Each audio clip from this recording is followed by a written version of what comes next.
And as we've discussed last time, a very large percentage of Beijing's gold reserves, what they do is bolster military assets. And as such, real gold assets are as closely guarded a secret as weapon systems and strategies. So this odd 2,900 tons they talk about, the process of wresting control of the gold, silver, platinum, and palladium FX markets from the LBMA cartel is already underway, enabling the BRICS nations to take control of the lion's share of all the commodities they control. And while this de-dollarizing process has been progressed by stealth, Trump's tariff sanction threats equals a declaration of war and has significantly accelerated the process. China is rapidly advancing a complex and multi-layered gold acquisition strategy that is quietly but decisively reshaping the global financial order. Renowned precious metals analyst Andrew Maguire emphasizes that Beijing's ambitions extend far beyond simply hedging against the fluctuations of the US dollar. Instead, China is strategically positioning gold as the cornerstone of a new multipolar financial system, one that is firmly backed by tangible assets and designed to operate independently from Western financial institutions and sanctions. Over the last decade, China has methodically shifted vast quantities of physical gold away from dominant Western paper markets, including London and COMEX, transferring these reserves into tightly controlled domestic vaults, state-owned banks, and military-related entities. In a significant policy shift during 2024, Chinese regulators mandated that major insurance companies and pension funds increase their allocations in physical gold, diverting capital away from U.S. Treasury holdings. Initially, this directive required allocating 1% of portfolio assets, equivalent to approximately $430 million, into gold.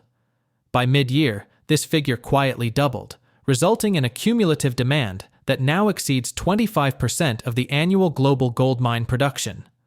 Projections indicate this percentage will rise to 10% by 2026, translating into an additional 4,300 tons of gold.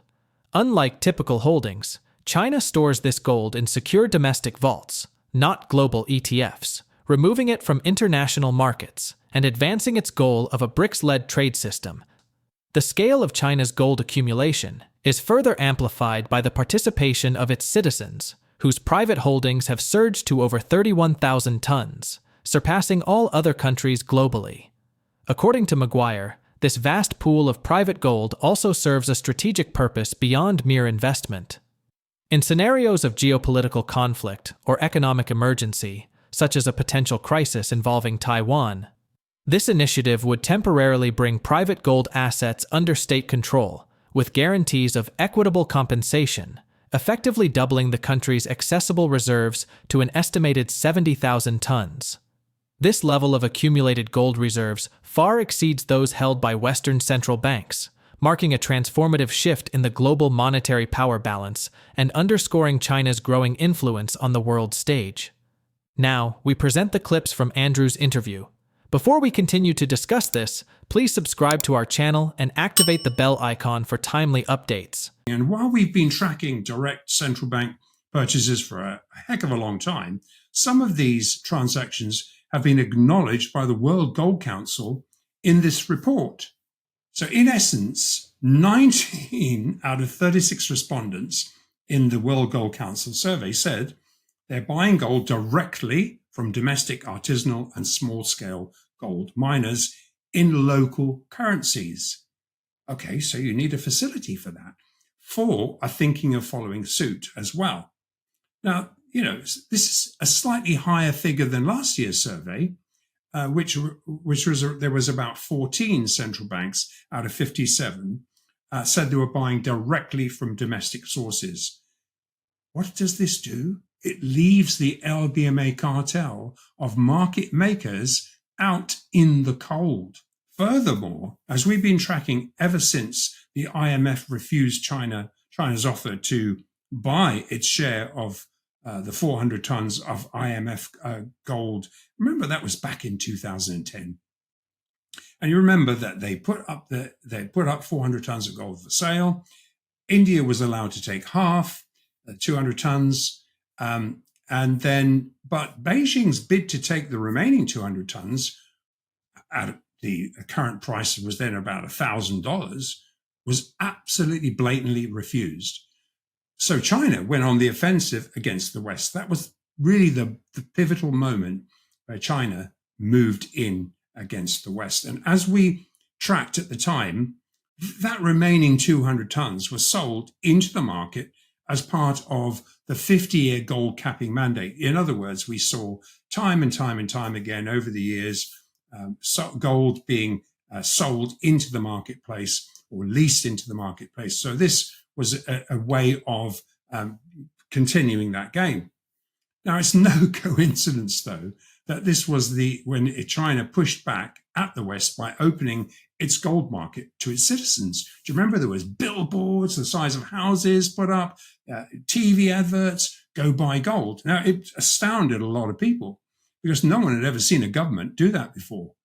So now, around $2,500 higher, this process has continued in layers, and at over 31,000 tons, Chinese citizens own by far the largest private holdings of any country on record, even more than officially held Indian citizens' declared holdings. Now, obviously, the Reserve Bank of India does not know the true extent of the thousands of years and thousands of tons of dowries and gift accumulations. But needless to say, even accepting the declared holdings, just these two BRICS members alone have around 10 times as much treasure as US Treasury stocks contain. So, it's important to kind of put this into perspective.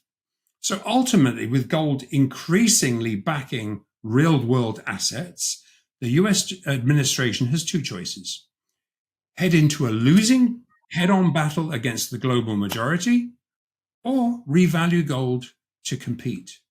Well, it's pretty clear they're going to have to take the latter option. China stepped up the gold buying ante in February. If you remember, in February, they mandated Chinese insurance companies to divest billions of US treasuries and dollars into backing 1% of their 43 billion of pension assets into gold, a process that has only just really begun and on its own would have been sufficient to drive the gold price above 4,500 by the fourth quarter.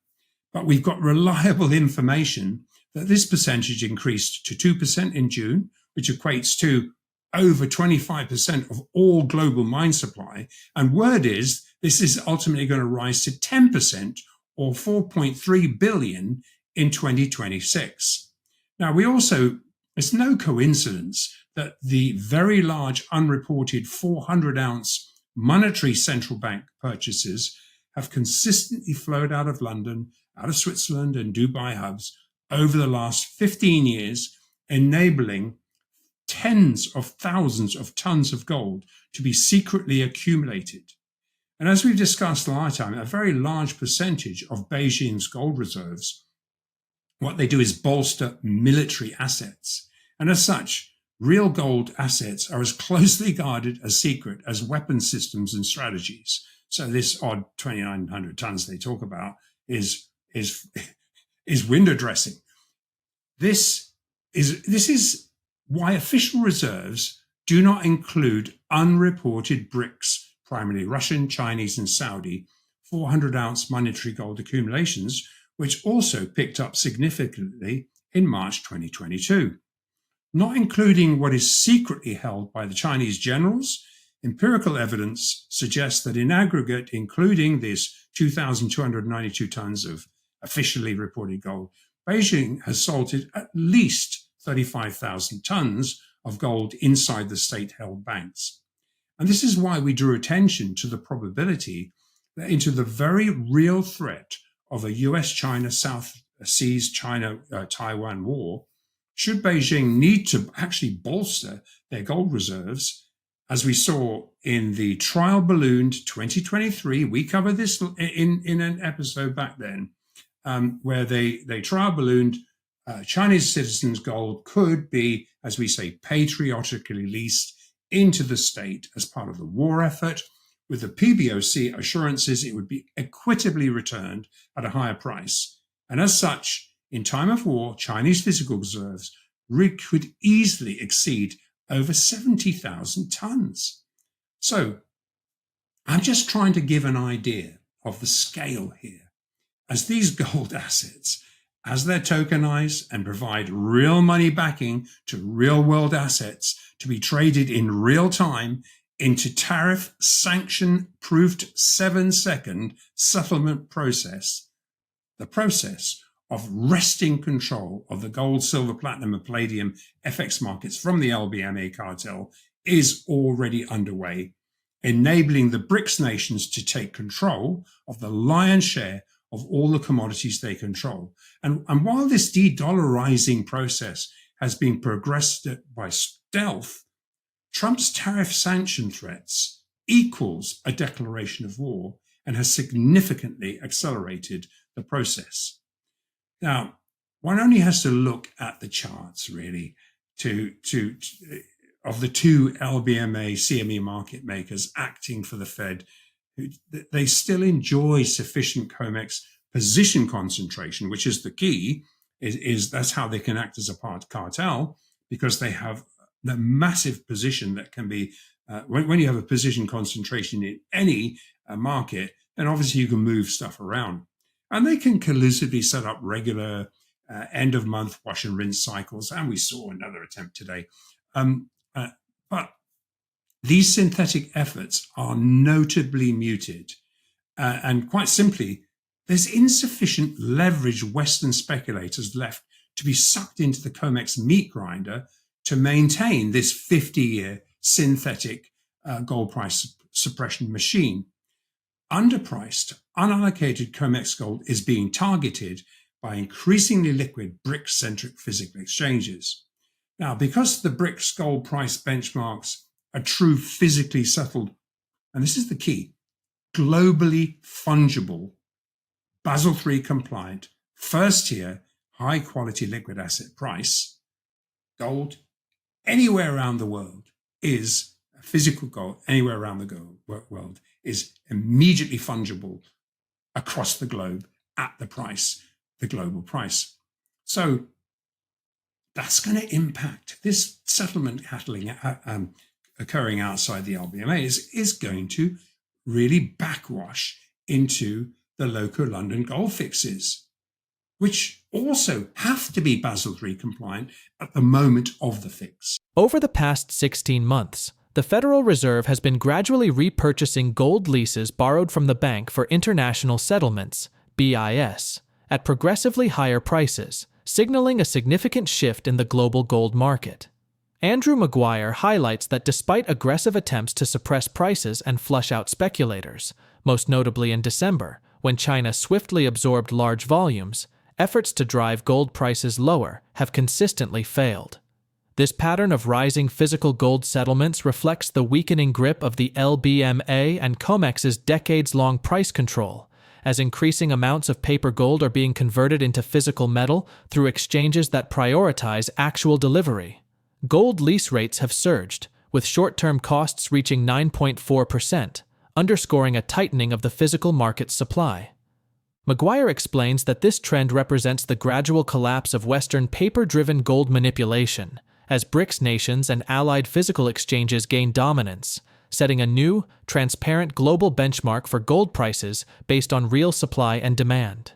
These developments are closely aligned with initiatives like China's cross-border payment system, CIPS, and the New Development Bank, NDB, which have expanded rapidly and are now facilitating near-instant, tariff-proof settlement of trade in gold-backed currencies.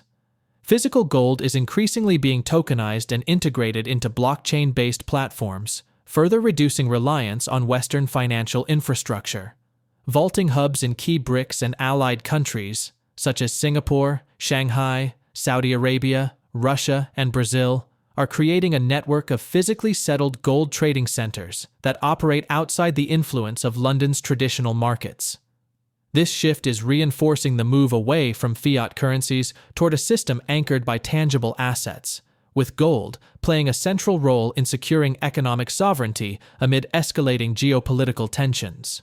Now, obviously, we're headed into another end-of-month mark-to-market derivative event, which is really what this is all about. And there are so many physical buyers who are literally going to sit and stealthily wait to take what's on offer into the end of the month. So after a little bit of healthy consolidation, i.e. kicking out some of the specs that jumped on board, what we're seeing is this is only going to serve to underpin the already established, but also the next higher physically determined stair step, after which we're looking for gold to commence the next leg of a large short squeeze. Weighed up against the bigger picture, following the PBOC's strategic launch of the Shanghai Futures Exchange on the 1st of March 2024, the process of draining unallocated Western gold into BRICS nations' vaults has significantly stepped up. So short-term official attempts to cap gold against the dollar by way of monthly wash and rinse cycles, and this is a monthly chart. So we see here. What it reveals is 16 months of Fed-borrowed Bank of International Settlements gold leases being bought back at higher and higher and higher and higher prices. And we've only had 1 month, and that was in December, where actually they managed to buy it back lower. And that was after a massive attempt to rinse out speculators, which was immediately bought by China. So we just move forward to where we are now. And one by one, these settlements have been higher and higher and higher. And even last month, despite every effort, they failed to get it any lower. What this is illustrating is the slow demise of the LBMA CME's price capping influence.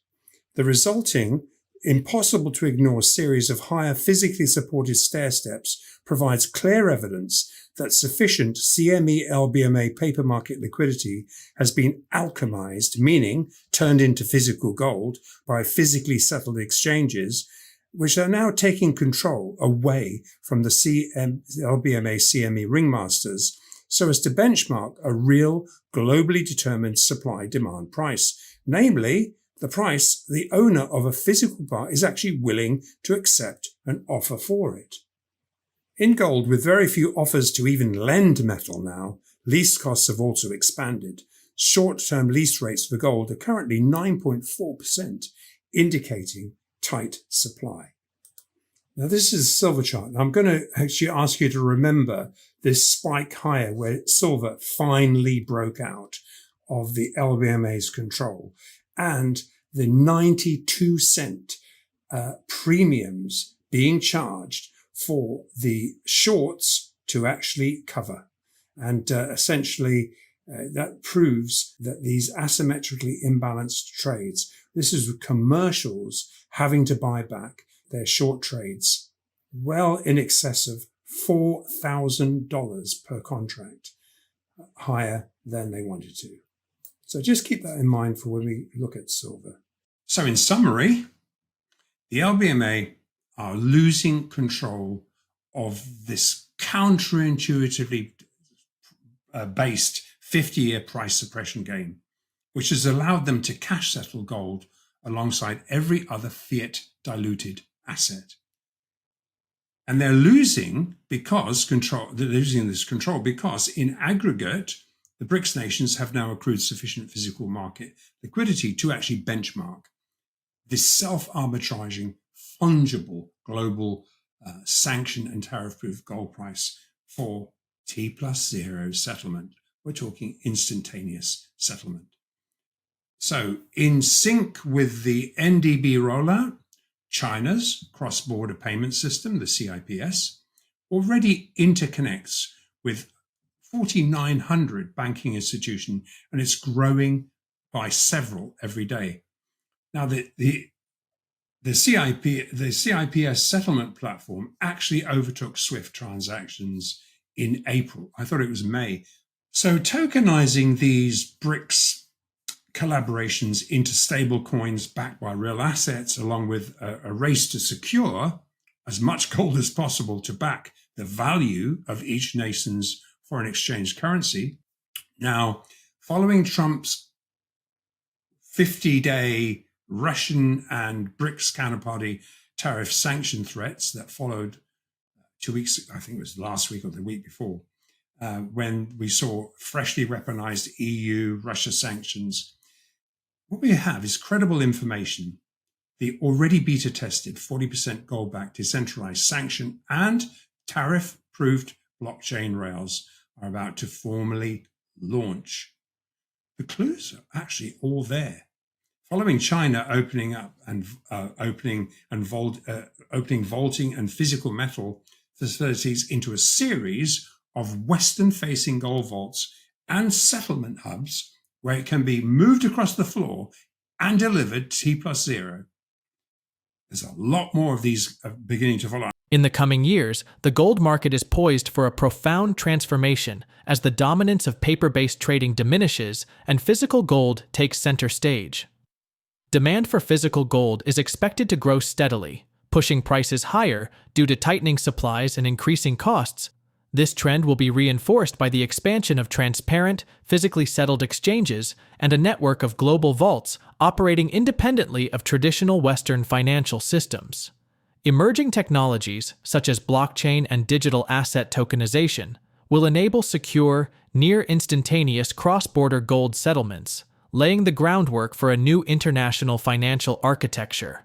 Ultimately, this shift will decrease reliance on fiat currencies and Western financial markets, establishing gold as a foundational asset in future global trade and monetary frameworks. Share your thoughts on Andrew's analysis in the comment section below. If you find this video informative, please support and turn on notifications to stay informed about our latest videos. See you in the next video. Thanks for watching.